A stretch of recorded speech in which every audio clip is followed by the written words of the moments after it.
Hello मुलांनो, मी doctor Bhagyashree Sanglecha आज आपल्या या 12th बायोलॉजी ऑनलाईन सेशन मध्ये स्वागत करते.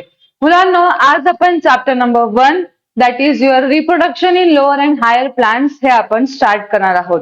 मुलांनो, सर्वात पहिले तर हे टॉपिक आपल्या 10th मध्ये आणि 11th मध्ये थोडं बेसिक ऑलरेडी झालेलं असतं.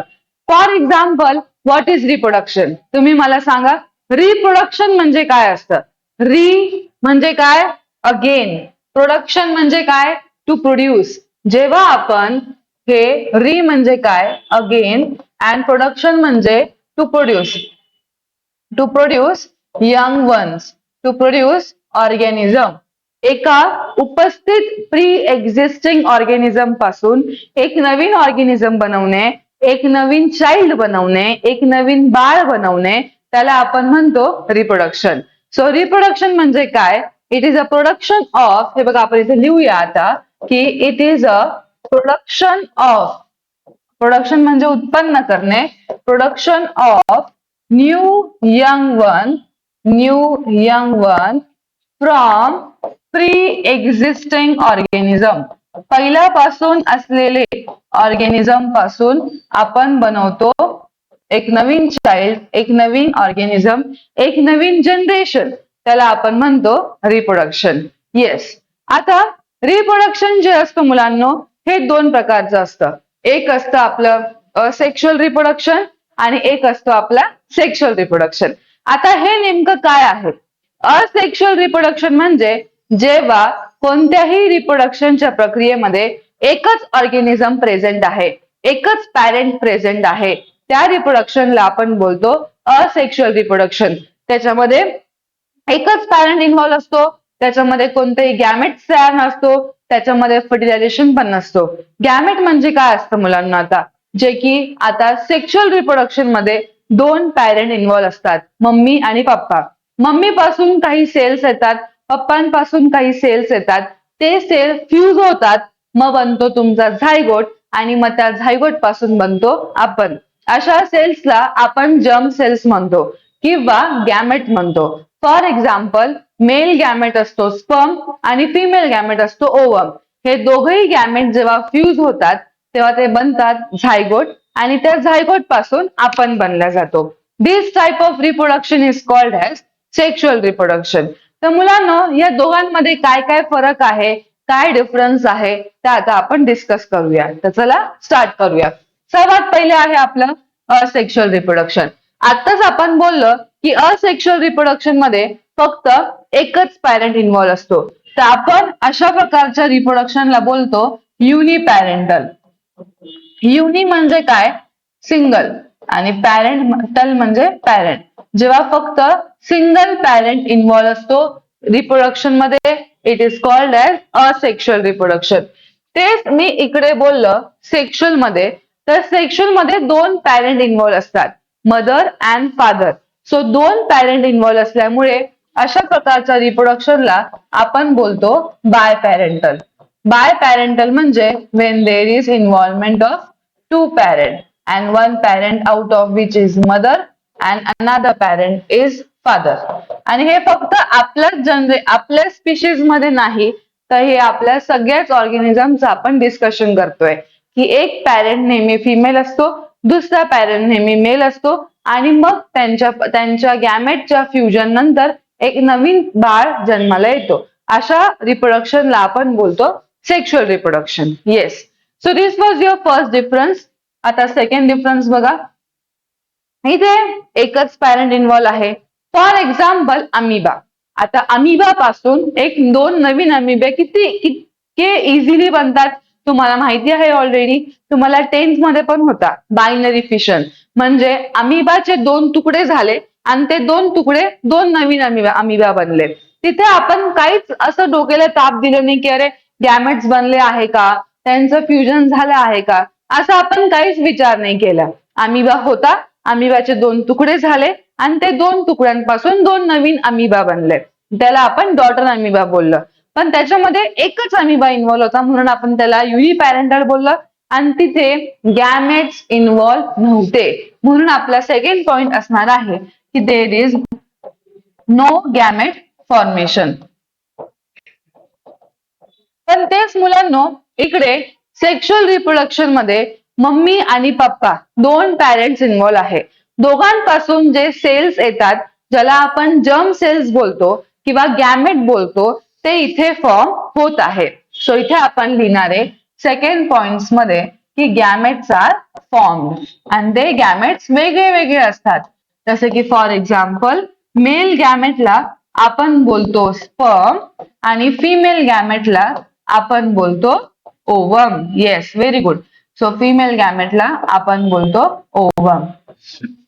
Yes, so this was your second difference. आता बघा आपल्याकडे अजून दोन डिफरन्स आहे. Yes, so now third. आता तुम्ही बोलले की इथे गॅमेट्स इन्व्हॉल्व नाहीये. ठीक आहे, आता तुम्ही बोलले की इथे गॅमेट्स इन्व्हॉल्व नाहीये. तर गॅमेट इन्व्हॉल्व नाहीये तर ह्या गॅमेटचं फ्युजन होणार आहे का बरं? Fusion of male and female gamete to form zygote is called as fertilization. म्हणजे जेव्हा हे मेल स्पर्म आणि फिमेल ओवम जेव्हा फ्यूज होतात तेव्हा झायगोट बनला जातो आणि त्या झायगोट पासून आपण बनतो. पण इथे तर गॅमेट्स बनलेच नाही आहे, तर इथे गॅमेट नाही बनले आहे. सो इथे फर्टिलायझेशन पण नाहीये मुलांनो. There is no fertilization takes place. No fertilization takes place. पण आता इकडे बघा, इकडे गॅमेट्स इन्व्हॉल्व आहे, स्पर्म आहे मेल मध्ये आणि फिमेल मध्ये ओवम आहे. तर यांचं फ्युजन केलं जाईल आणि फर्टिलायझेशन इथे आपल्याला बघितलं जाईल. सो इथे आपण लिहूया की fusion of male and female gamete to produce zygote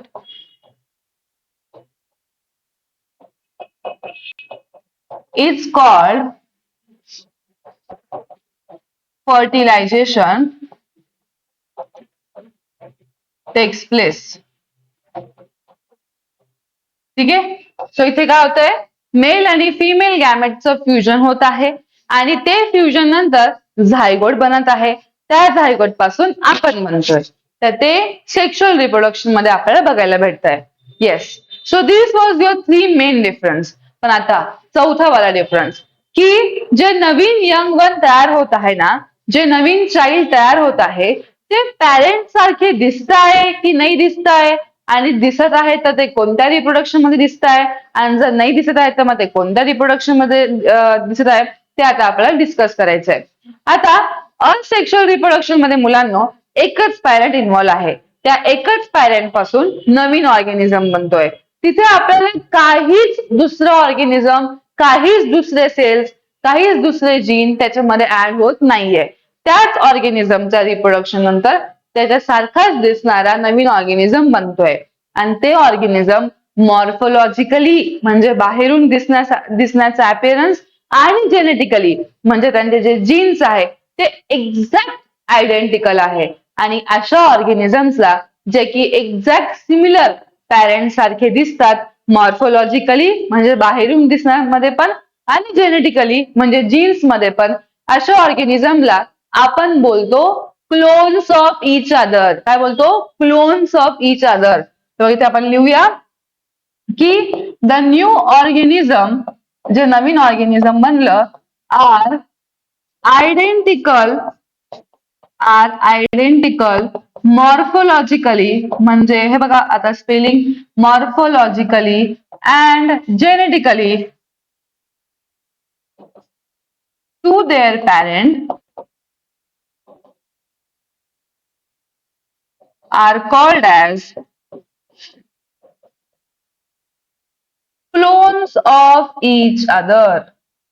Clones of each other. की ते एक्झॅक्ट सिमिलर आहे, पॅरेंट सारखेच दिसत आहे, एक्सटर्नल अपीअरन्स पण त्यांचा आणि प्लस त्यांचे जीन्स सुद्धा एकदम सेम आहे. याला आपण म्हणतो क्लोन्स ऑफ इच अदर. पण मुलांनो असं आपल्यामध्ये आपल्याला कधी बघायला भेटतं का बरं सेक्शुअल रिप्रोडक्शन मध्ये? नाही, कारण आपल्यामध्ये मम्मीचे कॅरेक्टर अर्धे, पप्पांचे कॅरेक्टर अर्धे, दोघेही कॅरेक्टर मिक्स झाल्यानंतर आपण बनलेलो आहे. तर असं कधीच होत नाही की आपण एकदम सिमिलर टू एकदम कॉपी पेस्ट झेरॉक्स कॉपी आपण मम्मी पप्पांचे, असं कधीच होत नाही. आपल्यामध्ये वेगळे वेगळे कॅरेक्टर्स आपल्याला बघायला भेटतात. कारण आपल्यामध्ये अर्धे क्रोमोझोम पप्पांचे आणि अर्धे क्रोमोझोम मम्मीचे मिक्स होतात आणि मग आपण बनतो. म्हणून आपल्यामध्ये व्हेरिएशन आपल्याला बघायला भेटतात. व्हेरिएशन म्हणजे व्हरायटी, म्हणजे नवीन नवीन कॅरेक्टर्स आपल्यामध्ये दिसून येणे. येस. सो सेक्शुअल रिप्रोडक्शन मध्ये आपण लिहूया की न्यू ऑर्गेनिझम जे तयार झालेले आहे आर शोईंग, और एक मिनिट आर ने लिहूया, शोईंग व्हेरिएशन. व्हेरिएशन म्हणजे काय की एकदम आपल्यामध्ये ते व्हरायटी आपल्याला बघायला भेटतीये. सो मुलांनो, this was your difference between asexual reproduction and sexual reproduction. Yes. So हे बेसिक आज आपल्याला समजलेलं आहे. आता आपण मुलांनो पुढे बघूया की आपलं हे जे असेक्शुअल रिप्रोडक्शन म्हणतो आहे याच्यामध्ये पण आपल्याला व्हरायटी बघायला भेटतीये. असेक्शुअल रिप्रोडक्शन मध्ये पण आपल्याला व्हरायटी बघायला भेटतीये. म्हणजे व्हरायटी म्हणजे काय की त्याच्यामध्ये पण वेगळे वेगळे प्रकार आहे. फॉर एक्झाम्पल युनिसेल्युलर ऑर्गॅनिझम मध्ये वेगळे काही मोड्स आहे आणि मल्टीसेल्युलर ऑर्गॅनिझम मध्ये वेगळे काही मोड्स आहे. तर आता आपण बघूया की युनिसेल्युलर ऑर्गॅनिझम मध्ये आपल्याला कोणते कोणते मोड्स बघायला भेटतात आणि मल्टीसेल्युलर मध्ये कोणते. हे बघा आता युनिसेल्युलर ऑर्गॅनिझम आणि इकडे आहे आपलं मल्टीसेल्युलर ऑर्गॅनिझम. आता बघा युनिसेल्युलर ऑर्गॅनिझम मध्ये आपल्याकडे आहे options like binary fission, second आहे मल्टिपल फिशन आणि थर्ड आहे बडिंग. हे तिघ प्रकार आपल्याला युनिसेल्युलर ऑर्गॅनिझम मध्ये बघायला भेटत आहे. आता बायनरी फिशन जे आहे हे आपल्याला अमिबा मध्ये, मग अजून जे काही युनिसेल्युलर ऑर्गॅनिझम आहे क्लोरेला मध्ये आपल्याला बघायला भेटत आहे. इथे पण मल्टिपल फिशन पण आपल्याला अमिबा मध्ये बघायला भेटत आहे. हे काय असतं? बायनरी फिशन म्हणजे काय, एका ऑर्गॅनिझमचे दोन असे ते स्क्वीज झाले आणि ते दोन अमिबा बनले. ठीक आहे, this is called as binary fission. तेच जर मल्टिपल ठिकाणी जर त्यांचं आपण स्क्वीजिंग केलं, ते सेल्सचे भरपूर फिशन झाले, तुकडे झाले, तर त्या हर तुकड्यांपासून एक नवीन अमिबा बनेल. अशा प्रकारला आपण बोलतो मल्टिपल फिशन. येस. नेक्स्ट मुलांना आता बडिंग. बडिंग आपल्याला बघायला भेटतं युनिसेल्युलर ऑर्गॅनिझम मध्ये. कोणामध्ये बघायला भेटतं? तर ईस्ट मध्ये. ठीक आहे, ईस्ट तुम्ही पहिले पण ऐकलेलं आहे. हे तेच फंगाय आहे आय गेस जे आपण केक मध्ये, इडली मध्ये, ढोकळ्यामध्ये त्याचा वापर करतो. सो त्यांच्यामध्ये आपल्याला कोणतं रिप्रोडक्शन बघायला भेटतंय? बडिंग वाला रिप्रोडक्शन. ठीक आहे. आता बघूया इकडे मल्टीसेल्युलर मध्ये आपल्याला कोणते कोणते रिप्रोडक्शनचे टाइप्स बघायला भेटत आहेत. सर्वात पहिले मुलांनो रिजनरेशन. रिजनरेशन. सेकंड आहे फ्रॅगमेंटेशन. फ्रॅगमेंटेशन. थर्ड आहे बडिंग. अरे मी परत बडिंग लिहिलं कारण ह्या वेळेस बडिंग युनिसेल्युलर मध्ये होतं, इथे बडिंग मल्टीसेल्युलर मध्ये आहे. येस. फोर्थ आहे spore formation. Spore formation. Next मुलांनो आपल्याकडे कोनिडिया फॉर्मेशन. नेक्स्ट आहे जेम्युल फॉर्मेशन. आपण सगळं बघणार आहे डिटेलमध्ये की काय काय असतं हे. आणि लास्ट आहे vegetative propagation. Yes. So these are the multicellular types of reproduction. आता आपण ह्यांचे एक्झाम्पल्स बघूया. हे बघा, सर्वात पहिले आहे रिजनरेशन. म्हणजे एखाद्या ऑर्गॅनिझमला आपण कट केलं आणि ते तिथून ते नवीन स्ट्रक्चर त्याचं तयार झालं आणि नवीन ऑर्गॅनिझम तयार झालं, याला आपण म्हणतो रिजनरेशन. जसं बघा आपल्याला रोज मध्ये बघायला भेटतं की पाल जी असते, पालला आपण कट केलं तर आपणही म्हणतो का की त्याची शेपूट कट केली तर त्याची शेपूट परत बनवून जाते, त्याला आपण काय म्हणतो? रिजनरेशन. तर इथे रिजनरेशनने आपण डायरेक्टली एक नवीन ऑर्गॅनिझम बनवतो आहे आणि त्याचं एक्झाम्पल आहे मुलांना इथे आपल्याला प्लॅनेरिया. हे एक फ्लॅट वर्म असतो, ज्या वर्मचे आपण तुकडा केला तर ते तुकड्यापासून एक नवीन वर्म बनण्याची क्षमता असते, त्याला आपण म्हणतो रिजनरेशन. आणि तसंच आपल्याकडे ते नवीन ऑर्गॅनिझम पण त्याच्यापासून बनवू शकतो. नेक्स्ट मुलांना फ्रॅगमेंटेशन. फ्रॅगमेंटेशन मध्ये आपल्याकडे एक्झाम्पल आहे स्पायरोगायरा. हे पण सेम आहे, तुम्ही स्पायरोगायराचे 10 तुकडे करा आणि त्या हर तुकड्यांपासून एक नवीन स्पायरोगायरा बनून जाईल. It is called as fragmentation. आता बघा इथे आपण लिहिले बडिंग. हे बघा आपण इथे पण बडिंग लिहिलं होतं, पण हा बडिंग होता तुमचा युनिसेल्युलर ऑर्गॅनिझम मध्ये. त्याचा एक्झाम्पल होता ईस्ट. हा बडिंग आहे मल्टीसेल्युलर ऑर्गॅनिझम मध्ये. ह्याचा एक्झाम्पल आहे हायड्रा. नेक्स्ट मुलांना स्पोर फॉर्मेशन. स्पोर फॉर्मेशन आपल्याला बघायला भेटतो क्लायमॅडोमोनास मध्ये. Chlamydomonas, yes. Then you have conidia formation. बघा कोनिडिया फॉर्मेशन हे आपल्याला बघायला भेटतं पेनिसिलियम नावाच्या ऑर्गॅनिझम मध्ये. नेक्स्ट आहे जेम्युल फॉर्मेशन. जेम्युल फॉर्मेशन हे आपल्याला बघायला भेटतो स्पॉन्जेस, म्हणजे आपलं जे किंगडम ॲनिमलियाचा जो पहिला फायलम होता, एकदम बेसिक ॲनिमल, त्याच्यामध्ये आपल्याला जेम्युल फॉर्मेशन बघायला भेटतो. नेक्स्ट आहे व्हेजिटेटिव्ह प्रोपगेशन. ह्याच्यावरती आपण डिस्कशन करूया. आता मुलांना हे बघा हे तिघं काय आहे, हे तिघांमध्ये ना सेम होतंय, म्हणजे वेगळं वेगळं स्ट्रक्चर भलेही त्याच्या आतमध्ये तयार होत आहे, पण त्याचं बेसिक सेम आहे. फॉर एक्झाम्पल स्पोर फॉर्मेशन जे आपल्याला फंगस मध्ये बघायला भेटतं, त्याची दॅट इज युअर क्लायमॅडोमोनास. हे एक अल्गी आहे, पण आपल्याला ते फंगस मध्ये पण बघायला भेटतो.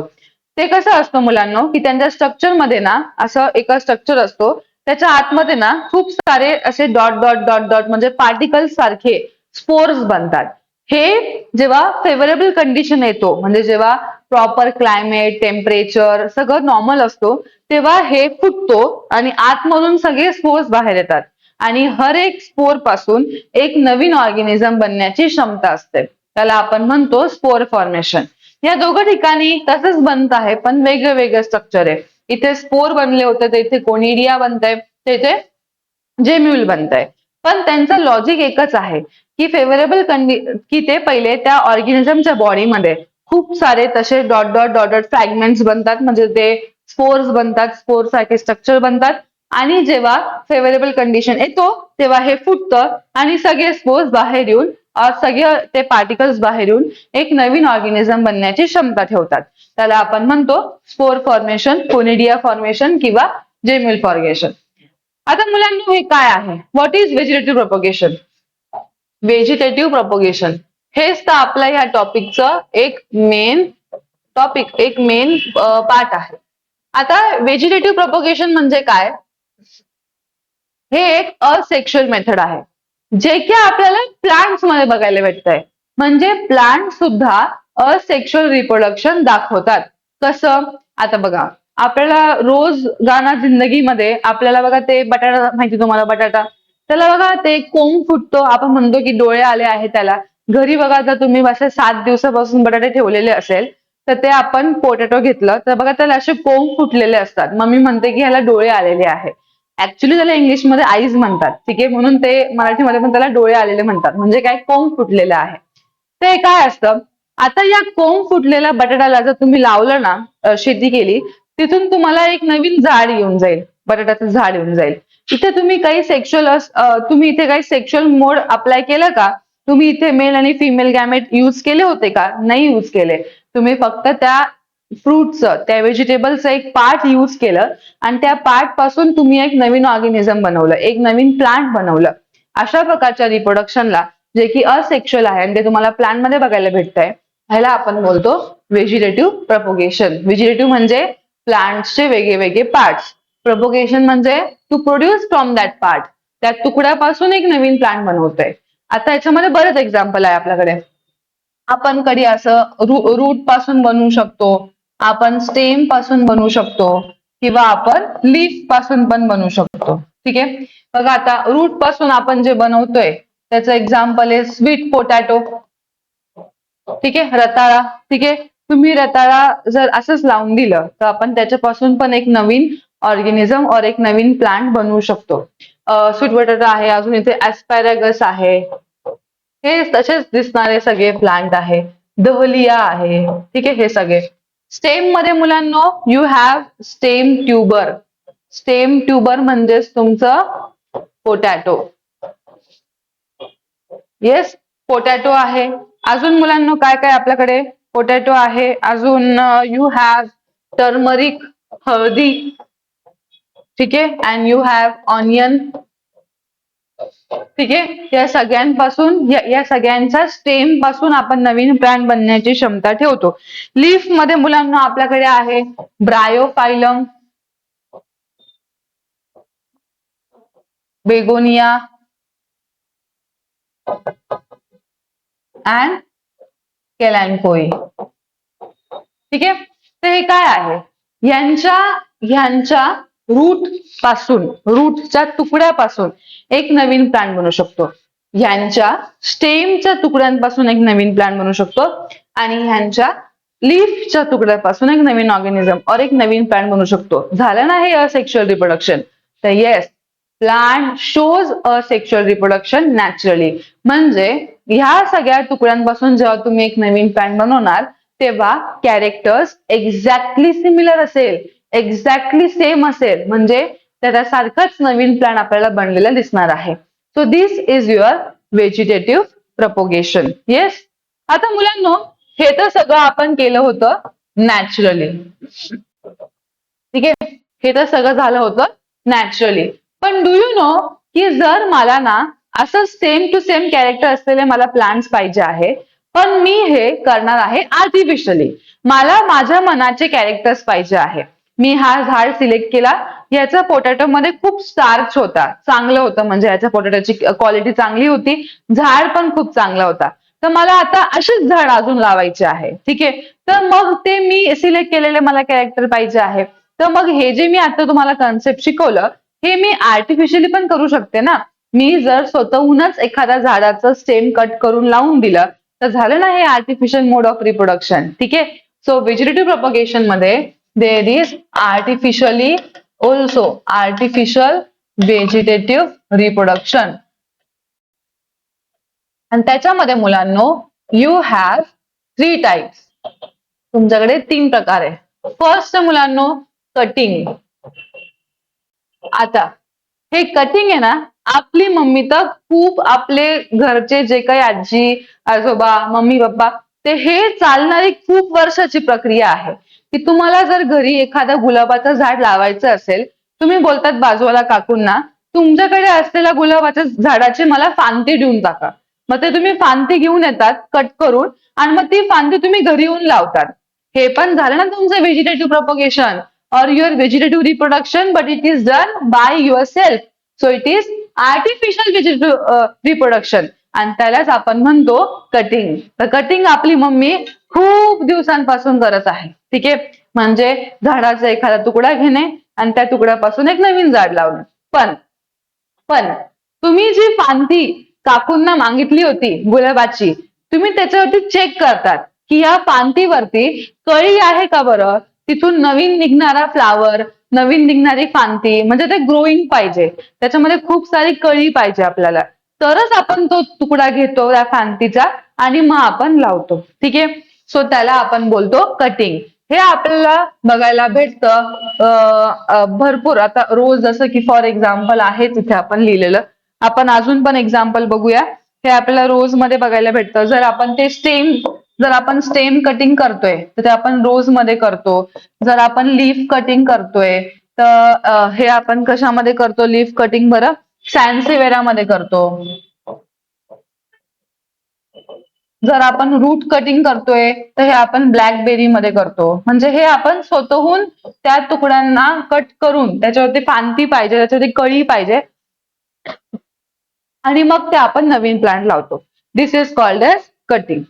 याचं सेकंड आहे मुलांनो ग्राफ्टिंग. हे तर अजून इंटरेस्टिंग आहे. हे तर अजून इंटरेस्टिंग आहे. फॉर एक्झाम्पल बघा, तुमच्याकडे हा एक प्लांट आहे, ठीक आहे. हे एक प्लांट आहे तुमच्याकडे, चांगला आहे हा प्लांट, व्यवस्थित सगळं आहे, त्याचे रूट्स आहे वगैरे आणि त्याचं स्टेम आहे, ठीक आहे. आणि तुमच्याकडे हा एक दुसरा प्लांट आहे, ठीक आहे, त्याच्याकडे पण हे असे रूट्स आहे वगैरे, आणि हे त्याची फांदी आहे, ज्याला मस्त असे ग्रोईंग पॉइंट्स आपल्याला बघायला भेटत आहे. नवीन नवीन फांदी त्याच्यावरती बनलेली आहे. ठीक आहे, आता मुलांनो मला ना ह्याचे काही कॅरेक्टर्स पाहिजे आहे आणि ह्याचे पण काही कॅरेक्टर्स पाहिजे आहे. तर मग मी कशाला ते पोल अँड ग्रेन इकडून घ्यायचे, त्याच्यावरती सिग्मावरती, म्हणजे ते कशाला सेक्शुअली रिप्रोडक्शन करायचं. त्याच्यापेक्षा आपण एक करू शकतो, याचा रूट सिलेक्ट करूया आणि याचा स्टेम सिलेक्ट करूया. म्हणजे सॉरी, म्हणजे हे बघा, एक सेकंड हा. म्हणजे याचं आपण स्टेम कट करून घेतलं, ठीक आहे, हे याचं आपण रूट ठेवलंय आणि इकडे काय केलं आपण मुलांना, याचं आपण स्टेम कट करून दिला आणि हे स्टेम ह्याच्यावरती आपण ठेवला, हा स्टेमला, ज्याच्यात तुम्हाला खूप सारे असे हे बघायला भेटताय, फांद्या बघायला भेटताय, ते ठेवलं आणि ह्याला इथे आपण असं बांधून दिलं. ठीक आहे, तर ह्या झाडाचा स्टेम कट केला आणि या झाडाचा रूट घेतला, त्या दोघांना जोडून दिला. ठीक आहे, हा जो रूट वाला पार्ट आहे त्याला आपण म्हणतो स्टॉक आणि हा जो स्टेम वाला पार्ट आहे त्याला आपण म्हणतो स्कायन. ठीक आहे, तर या स्टेम वाला पार्टला स्कायन, रूट वाला पार्टला स्टॉक, या दोघांना आपण जोडून दिलं. Now this will grow as a single plant. ठीक आहे, झालं ना, हे पण एक सेक्शुअल मोड ऑफ रिप्रोडक्शन. आता याचे एक्झाम्पल्स आपण बघूया. याचे एक्झाम्पल्स आहे, आपण हे ना आता आपल्या इथे पण केलं जातं हे मोस्ट कॉमनली. ठीक आहे, it is done in apple, rose, pear, हे सगळे त्याचे एक्झाम्पल्स आहेत, ज्याच्यामध्ये आपण एका झाडाचा शूटचा पार्ट, एका झाडाचा रूटचा पार्ट एकमेकांना बांधून दिला. And now this will grow as a single plant. ठीक आहे, त्याच्या मुलांना हे बघा, दोन टाईप झाले. थर्ड टाईप आहे टिश्यू कल्चर. आता हे काय, ठीक आहे, हे खूप मोठा आणि खूप इम्पॉर्टंट टॉपिक आहे. याच्यावरती लिटरली रिसर्च केली जाते. आता हे काय असतं, आपण झाडाचा एखादा टिश्यू आहे ना, तो आपण स्टोर करून ठेवून दिला. ठीक आहे, आता तुम्ही झाडाचा एखादा टिश्यू काढताय तर ते तर लगेच काढल्यावरती तर ते लगेच मरून जाईल ना, तर तुम्हाला त्याला स्टोर करायचं आहे लॅबोरेटरीमध्ये ऍट -196 डिग्री सेल्सिअस. याला आपण म्हणतो क्रायोजेनेटिकली. हा सॉरी एक मिनिट, क्रायोजेनिकली. ठीक आहे, तुम्ही त्याला या डिग्री सेल्सिअस मध्ये तुम्ही त्या टिश्यूला स्टोर करून ठेवून दिला. आता तुम्हाला जेव्हा त्या प्लांटची गरज असेल, जेव्हा तुम्हाला तो प्लांटचे भरपूर प्लांट्स तुम्हाला त्या टिश्यू पासून खूप सारे प्लांट बनवायचे असेल, पण आपल्याला हे रिप्रोडक्शन, सेक्शुअल रिप्रोडक्शन वगैरे नाही करायचं आहे, तर we use this tissue culture method. आपण त्या टिश्यूला सिलेक्टेड प्लांटच्या टिश्यूला लॅब मध्ये स्टोर करून ठेवतो. जेव्हा मला गरज असेल की मला त्या प्लांट सारखे दिसणारे भरपूर प्लांट्स बनवायचे आहे, मग मी त्या टिश्यूला घेते, त्या टिश्यूला मी एका न्यूट्रिएंट मीडियम मध्ये ठेवते. अशा मीडियम मध्ये जिथे आपल्याकडे भरपूर फूड आहे, मिनरल्स आहे, विटॅमिन्स आहे, हार्मोन्स आहे प्लांटला लागणारे, ते सगळं तुम्ही त्या मीडियम मध्ये ठेवलं. त्या मीडियम मध्ये आपण हे टिश्यू जे स्टोर केले होते खूप दिवसांपूर्वी, ते टिश्यू घेतले, त्या मीडियम मध्ये टाकून दिले. त्या मीडियम मध्ये आपण हे टिश्यू खूप दिवस ठेवले. त्या टिश्यू मध्ये खूप सारा सेल डिव्हिजन झाला, मग त्या टिश्यू मध्ये रूट बनला, स्टेम बनला. आता तुम्ही त्या स्ट्रक्चरला सॉइल मध्ये हे केला, शिफ्ट केला आणि तिथून तुम्ही त्याचे भरपूर सारे प्लांटलेट बनवले. प्लांटलेट म्हणजे काय असतं, ते नाही का, छोटे छोटे प्लांट्स असे तुम्ही खूप सारे बनवले आणि ते तुम्ही शिफ्ट केलं तुमच्या फार्म मध्ये. तर हे तुम्ही काय केलं, it was a sexual mode of reproduction.